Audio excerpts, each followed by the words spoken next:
Jalup jatenda piny Kithure Kindiki okwero kweth jotelo mag sirikand Kenya Kwanza makiro weche matemo nyiso ni dibed ni kuo mar ombulu nyalo bedo yiero ma higa manyien.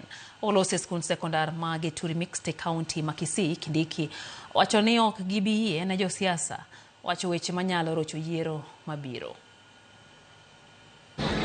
Tumesikia wengine saa nyingine wanaongea si mambo vile kura itakuwa mwaka ujao. I want to say here, without fear of contradiction, that President Ruto and the Kenya Kwanza administration believes in the rule of law, believes in democracy, believes in healthy competition, and we do not condone the language of election interference.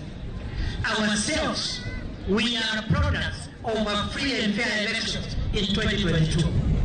Kama ile tume ya uchaguzi haikuwa na haki na huru, Rais Ruto na sisi zote hatungekuwa ofisini, kwa sababu serikali ambayo ilikuwa hapo haikuwa inaunga mkono William Ruto, haikuwa inatunga mkono, lakini tume yetu ya uchaguzi ilikaa kidete na ikahakikisha kwamba vile wananchi wameamua, uamuzi wa wananchi haubatilishi.